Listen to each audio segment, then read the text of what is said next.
Right, welcome. This is now the cricket video. Hopefully everything is ironed out, the computer will work, the videos will be legible, and we'll actually be able to proceed with something. So this is a cricket field. It's one of the biggest fields in sports. It's made up of basically three important parts. You have the pitch. This is where the action actually happens in the middle. You have the boundary, which is a rope that's laid at the outside of the field, and then you can divide the rest of it into either the infield or the outfield. And in some forms of cricket, there's actually markings here, because there's some rules that we won't get into that are played at different times of the game.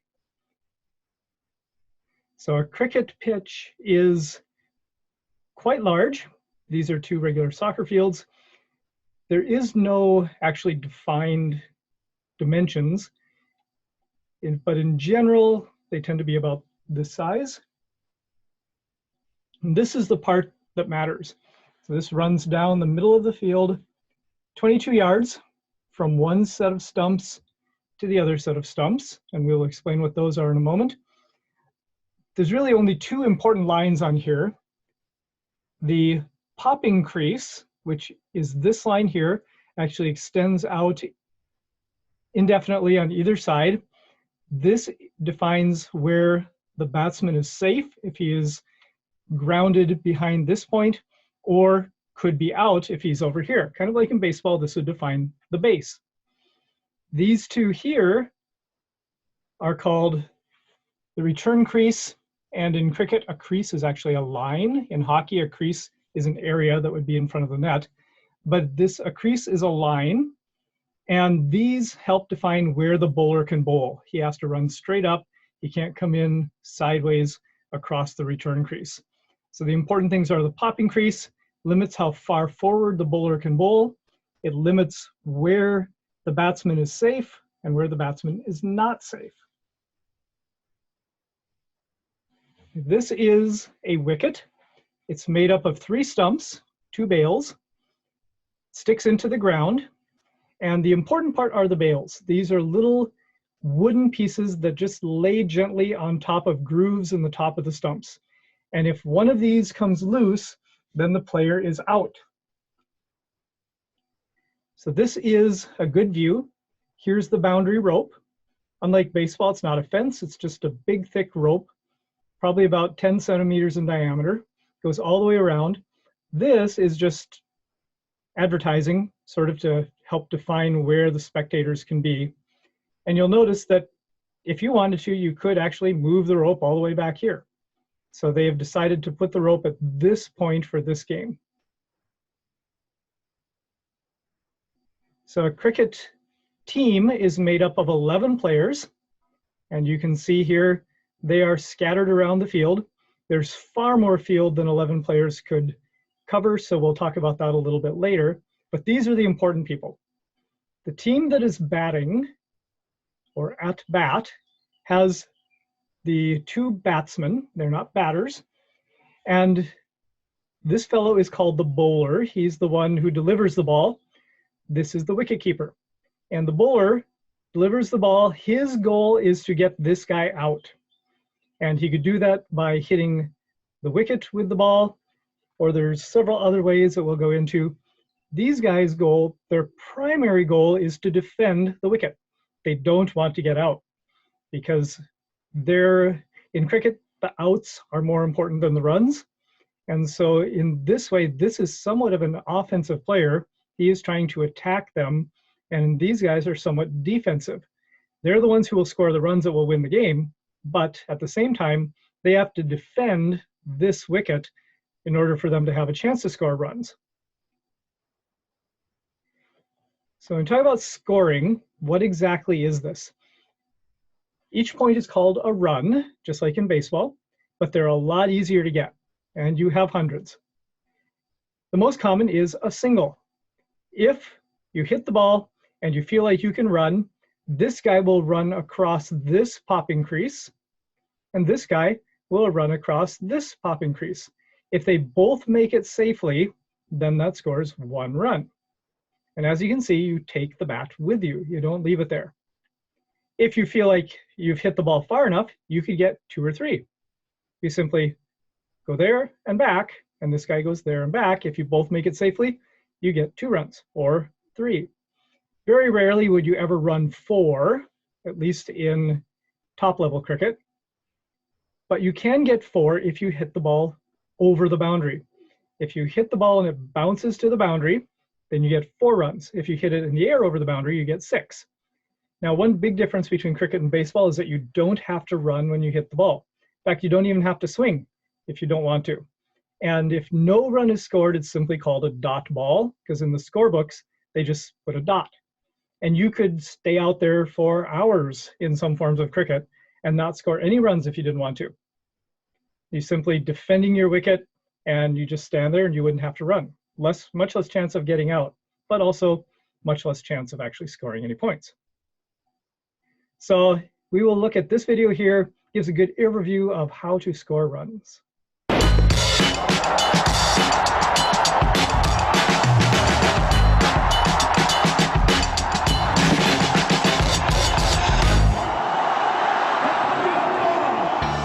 The aim of the game in cricket is to score more runs than the opposition. Batters score runs in 2 ways, by hitting the ball to the boundary or by hitting the ball and running between the wickets.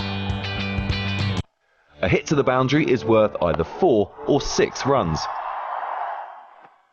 If the ball has touched the ground before crossing the boundary, it's worth 4 runs. Whilst the ball hit over the boundary on the full is worth 6 runs, otherwise known as a maximum. The other scoring method is by running between the wickets. The 2 batters swap ends by each simultaneously running the length of the pitch in opposite directions whilst the fielders are retrieving the ball. 1 length of the pitch completed equals 1 run. To complete 1 run, the batter must either have his bat or body grounded inside the crease.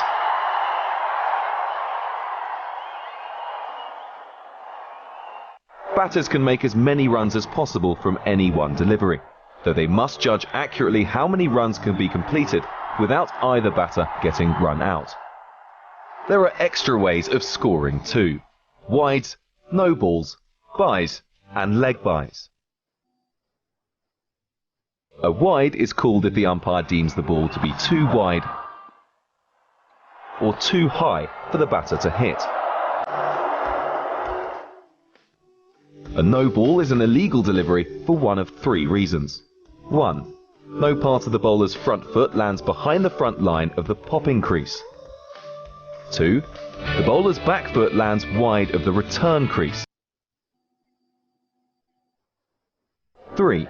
The ball is delivered over the batter's waist height without bouncing. In all of these cases, the batting side gets an extra run, and the ball must be re-bowled. In limited overs cricket, a no ball also leads to the next delivery being a free hit, meaning the batter cannot be out in any way other than run out. Doesn't matter, but you can be run out. A bye is the name given to runs that are scored when the ball has not hit either the bat or the batter. This normally only happens when the wicketkeeper has failed to stop the ball cleanly. A leg bye occurs when the ball hits any part of the batter other than his bat, and the 2 batters are able to complete a run. There are also penalty runs that an umpire can give for various reasons, but luckily these are quite rare. So that rounds up all the different ways a team can score runs. And with the game often decided on the smallest of margins, remember, every run counts. Here we go, last ball, through the outside, it's running through, can we run out? Is he run out? He's got him. That's it. India win. Can you believe they've beaten Bangladesh by a run?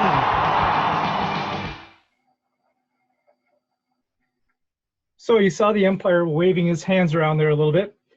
Of these, there are a few that you should know.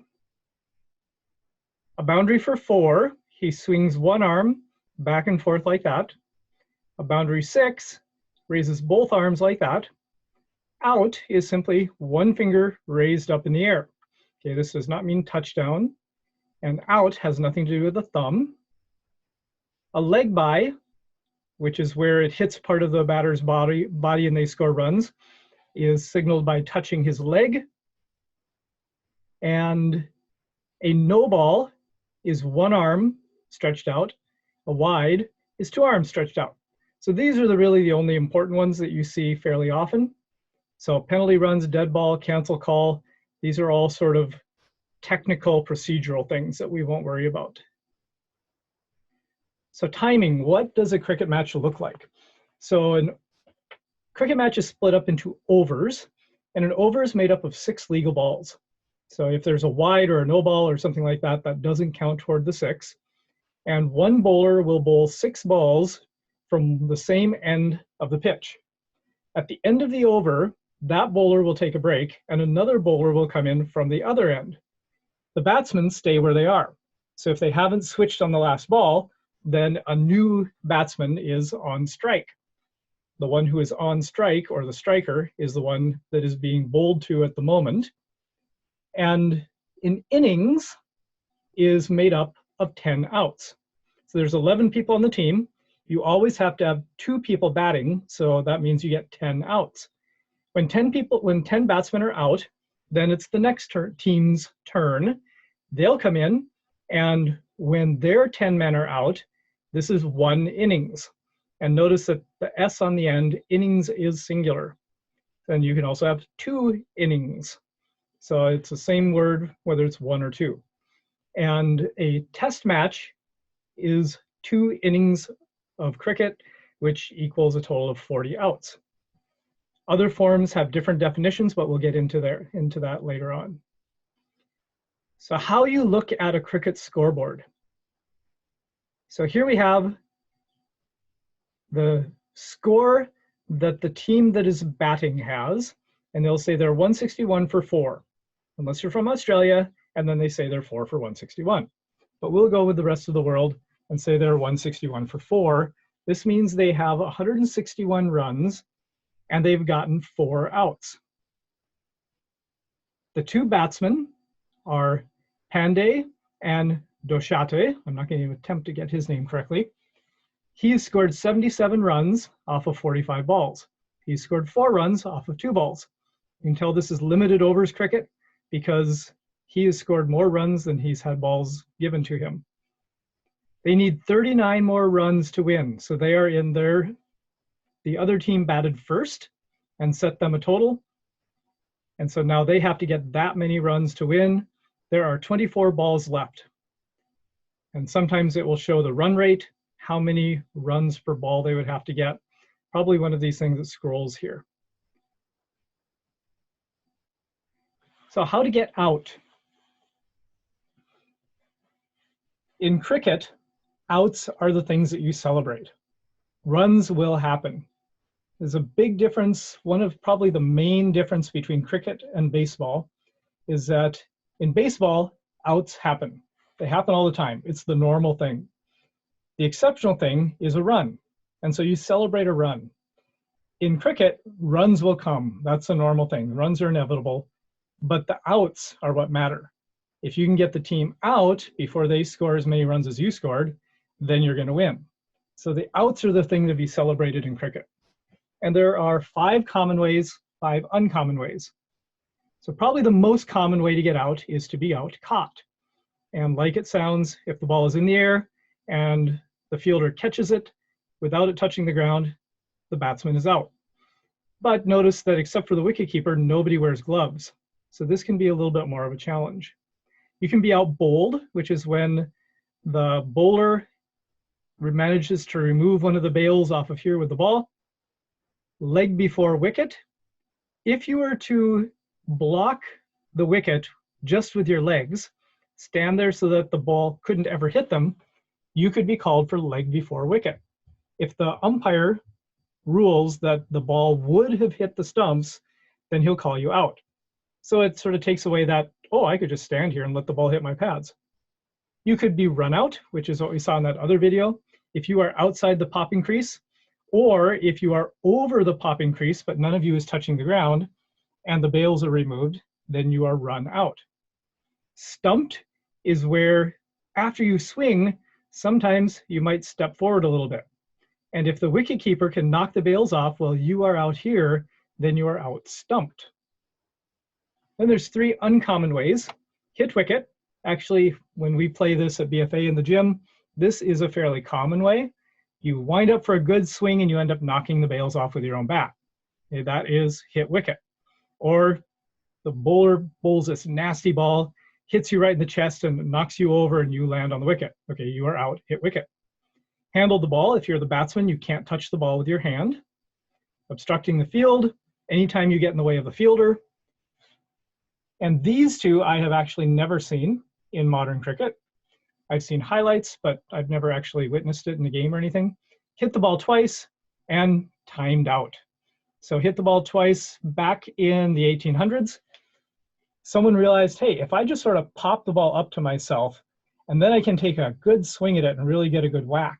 Problem is, when he pops the ball up to himself, all these guys who are around here want to run in and try to catch it.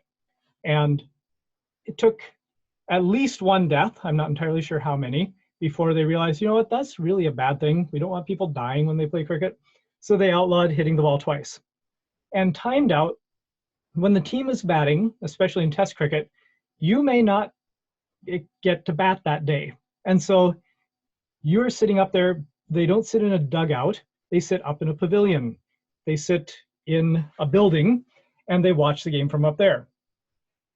So there's a rule that once one of the players on the field is out, you have 3 minutes to get the next person in there batting.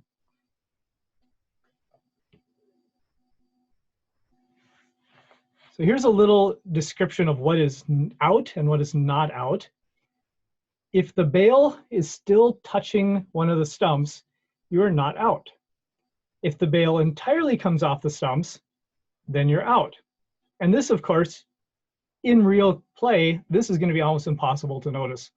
So for about the past 5 years, especially in the limited overs cricket, they've had these electronic LED bails that as soon as it breaks contact with a stump, the bail lights up, which makes it a lot easier to judge runouts and things like that. And in a few of these highlights, they show that.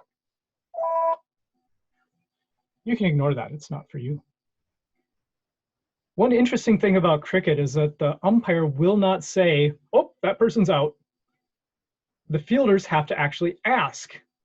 And there's only one proper way to ask if a person is out. You have to say, how's that? And here we have Shane Warne giving a fairly impassionate question to the umpire.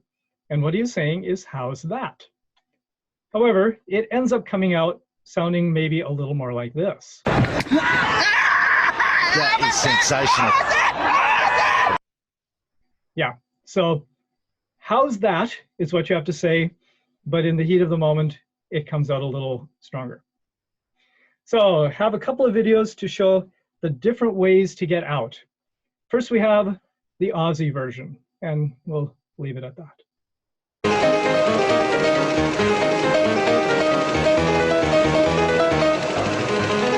You can be out, caught off the bat or the hand or glove if it was in contact with the bat when the ball was hit. There's all sorts of catches too.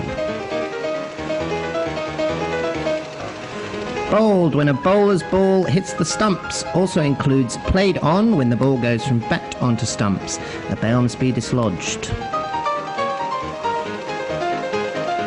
Leg before wicket. When the ball hits the leg in front of the stumps and would have gone on to hit them. The bowler appeals and the umpire says, yay, he has to go. Run out. A batsman is run out if the wickets are broken before he gets to the other side of the line. However, in the old days, I didn't see too many run-outs, just a lot of beer.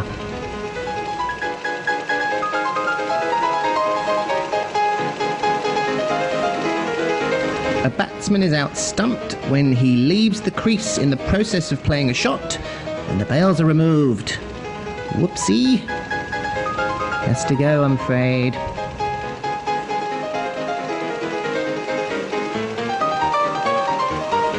You're out hit wicket when the bat or any other part of your big old body disturbs the stumps.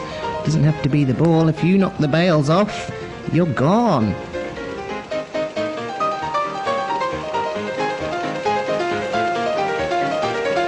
Handled the ball, that's a rare one. When the batsman uses his hands instead of the bat that's been given him. Why would you do that?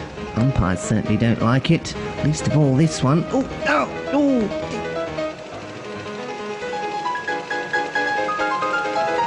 You can't hit the ball twice.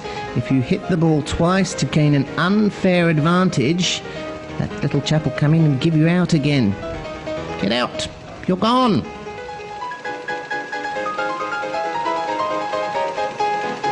You can be out by obstructing the field too. Any type of obstruction is deemed against the rules. Now, timed out. Officially, you have 3 minutes to get to the wicket after the last batsman was out, so you'd better hurry up and stop chatting up floozies at the sidelines. Come on, get in. This is cricket. It's not a bar. It's not a single bar, for goodness sake. Oh dear, oh dear.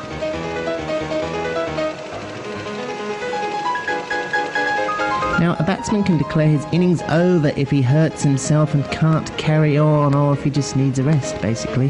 But he's not actually out. He can come back.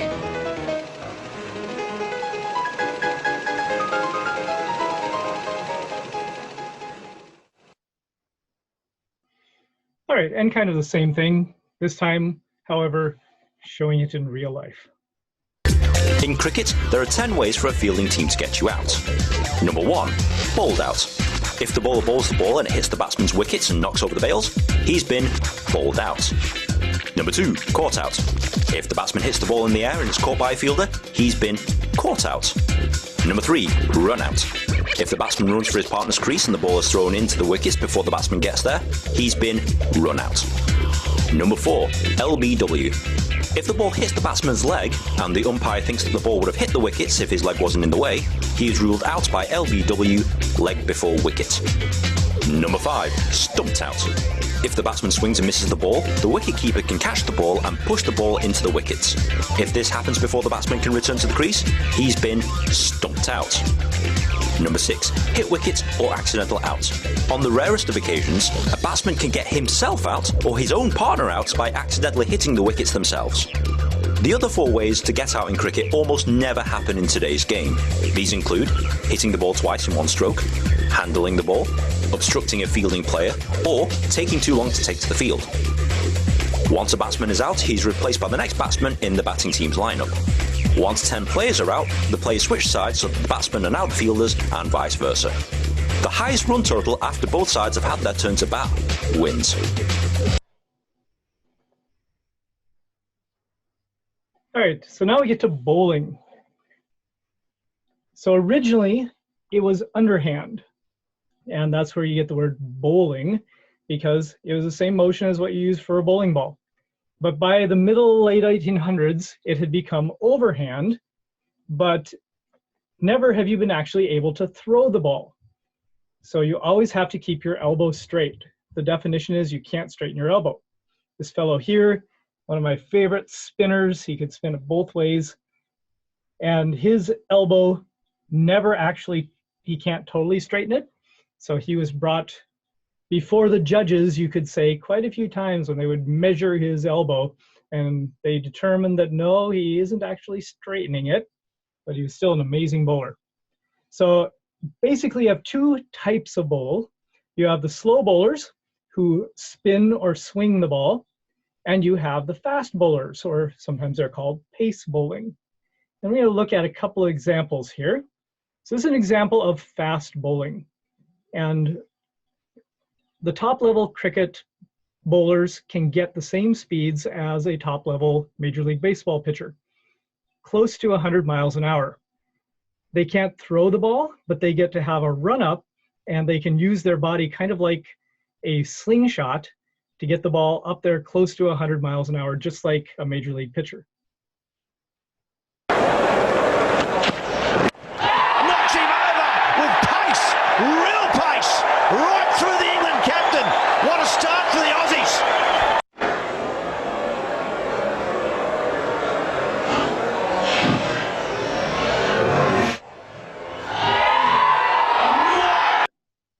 So basically just blew it past him.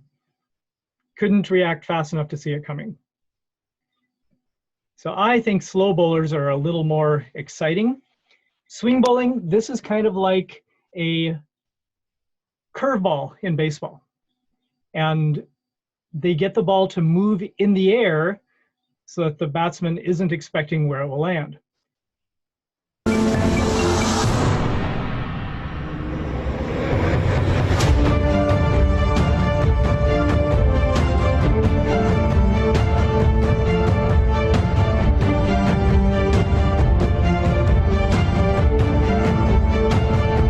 There how it curved.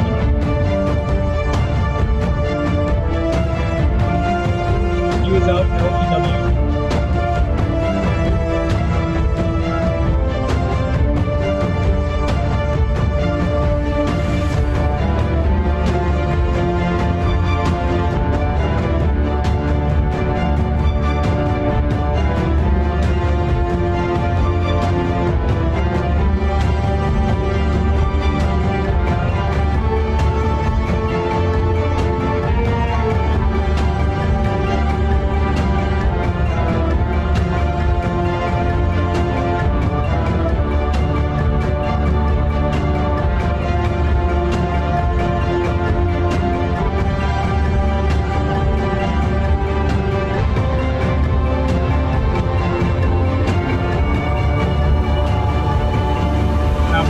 Gets the guy out on the next ball, you'll have a cover.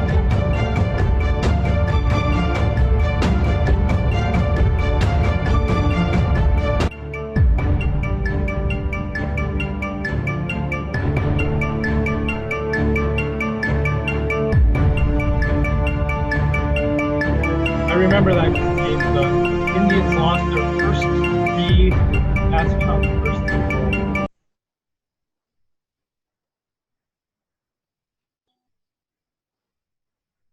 Now, what I find is the most interesting form of bowling is the spin bowlers. And these bowlers take hardly any run up, and they tend to get the ball to spin so that when it pitches, when it bounces on the ground, it will go in an unsuspecting direction.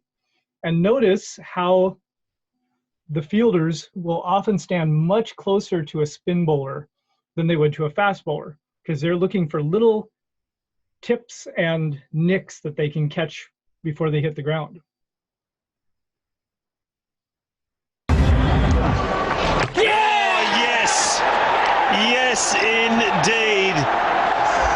That is a magical moment. Unclayable. Anybody in world cricket would have been out to this delivery. Getting it in the right areas. Just a little bit of flight. And look at the turn. Maybe a bit of inside edge, but that's a real beauty. Deserved a wicket. It was expensive. Went for plenty, but he's come. Oh, beautiful ball. It's going to miss the leg stump. Warren thought he had it. It was a rip snorter of a delivery. Did you understand the how is that?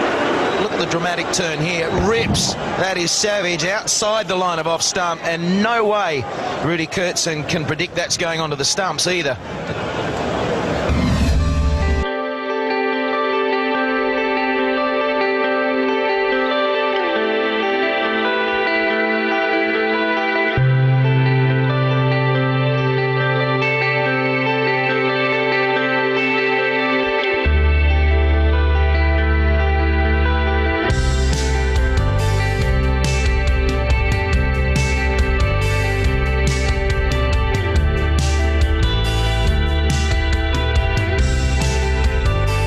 Now they're reviewing to see whether or not this is a ball.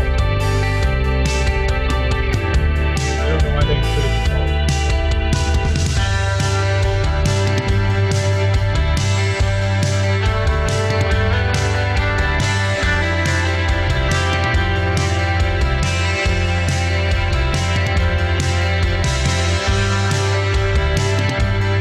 Part of this footage is clearly behind the line.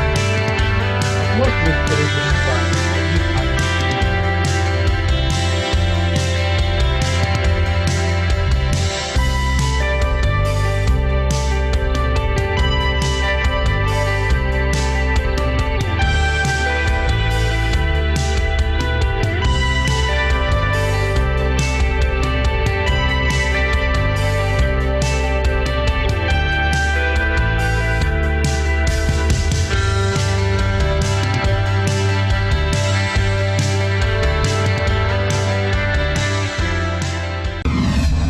It's a quirk that he had from birth, and he can't fully straighten his right elbow. It's meant that at times his action has been questioned, but it's been cleared by the ICC. Muralitharan's unusual asset is the flexibility of his wrists, allowing him to bowl two deliveries which look similar but are different. The one on the left here is the top spinner, which bowled over the top of the wrist and spins straight on. The one on the right is the big off break, which turns into the right-handed batsman. They're not very easy to distinguish. It's bowled him. What a beauty. Butcher's got to go. It wasn't back-to-back hundreds. That has pitched well outside leg stump and hit the top of off. Credit to the bowler. That is a great delivery. It really bowled a lot quicker from Murali. I don't think even he was expecting as much turn as this. Might have just hit in the foot marks, but it's a quick delivery. And look where this pitches. Well, that's, you say pitch leg, hit off. Well, that's pitch way outside leg and hit off. Great delivery. Have a look at this for a response from Muttiah Muralitharan. It's just, what is it? It's all in a day's work. But it isn't, because it is a staggering amount of spin. This is a finger spinner. There can't have been a finger spinner who's spun the ball that much. Shane Warne spins the ball that much. He's a wrist spinner. Murali may not get the in-drift that Warne gets, but he gets the spin. 47 centimetres outside. He's got a wicket in the last over, and even the last ball of a day's play.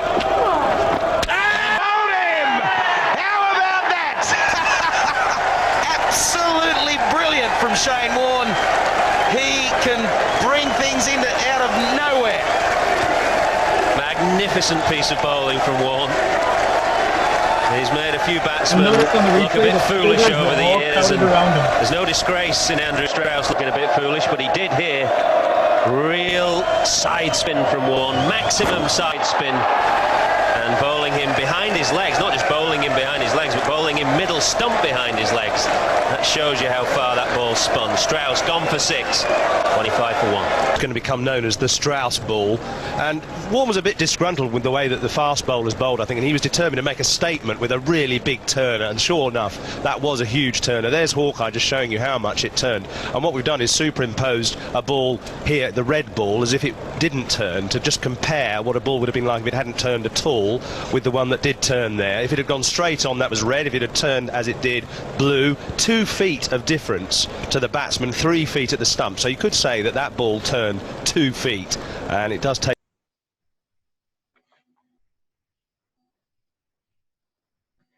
So I mentioned a little about how you put your fielders.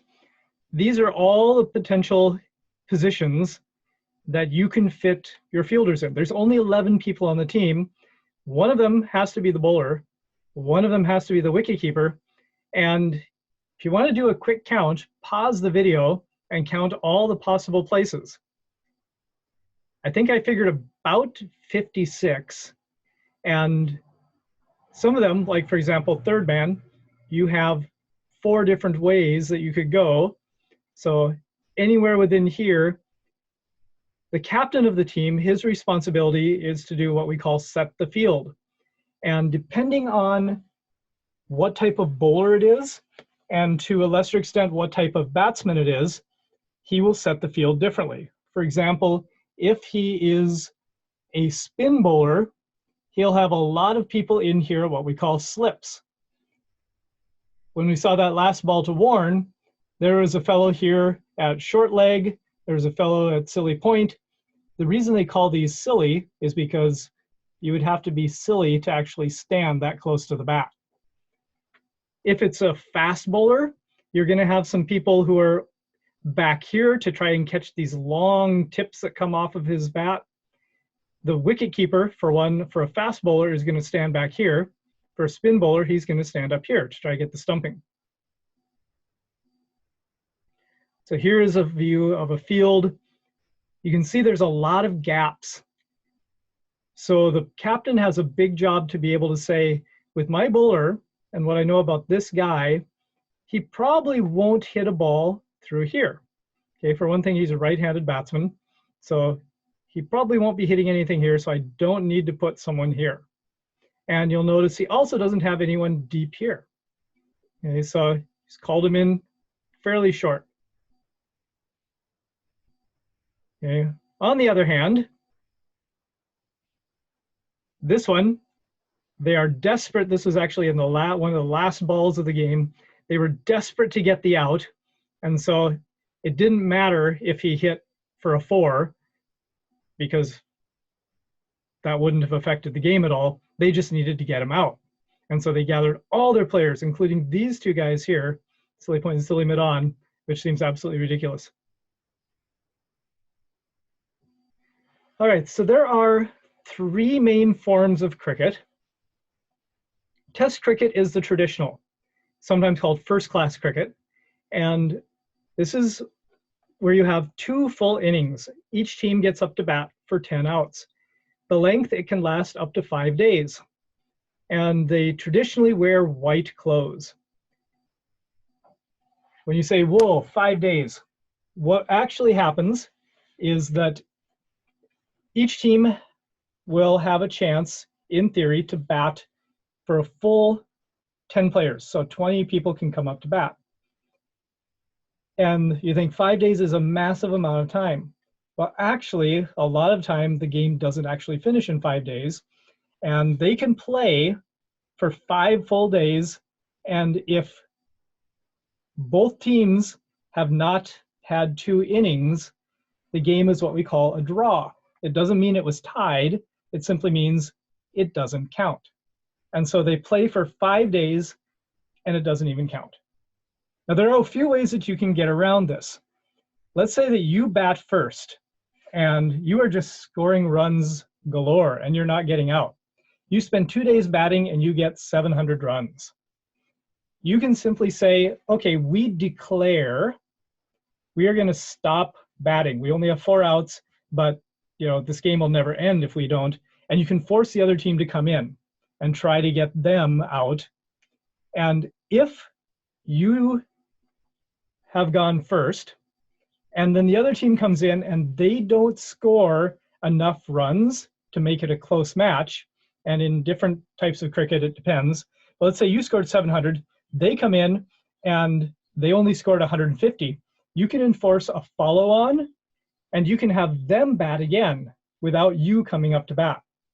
In which case, you get to try right away to get the next 10 outs. And if they don't reach your total, then the game is over as soon as you've got them out and you only had to bat once. So there is an advantage to getting a big lead early on in the match.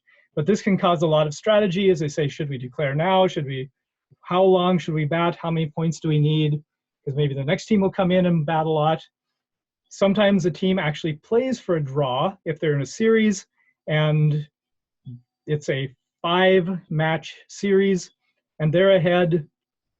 Let me see if I can do my math right. And they're ahead 2-1. And this is the 5th match. If they can get a draw, they'll win the series. So they might just play for a draw, which can make for some pretty dull cricket. So in the 70s, they said, you know what? This sort of like 5-day thing just isn't cutting it with our modern generation with their, actually, that would be the boomers, with their short attention spans. And they said, okay, boomer, we will make a short version of cricket. This will last 40 or 50 overs. And so each team gets 50 overs to score as many runs as they can. And basically this lasts 1 day. And this was like flash in the pan, quick cricket. They would wear colored jerseys, as you can see.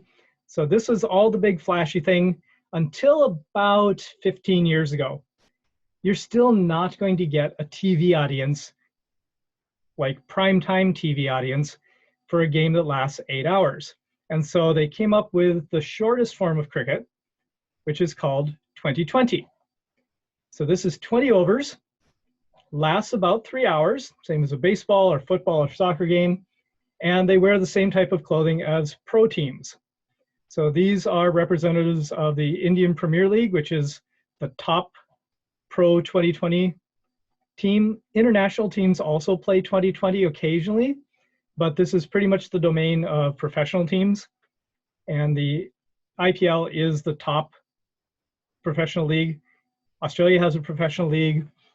They're trying to get professional leagues in other places, but it's kind of like the NHL. They're the ones that have the money, and so that's where the best players will want to come to.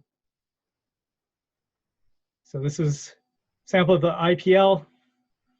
They draft players from all over, so it's not just Indians. And they have fireworks and you can see cheerleaders, not the sort of thing that you would typically expect in cricket. All right, so just a little bit of to sum up.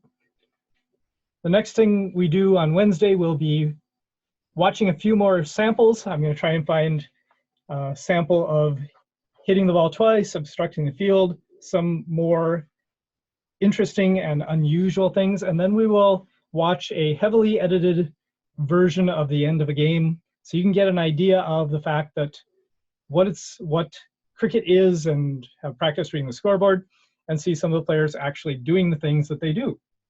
So just two other things.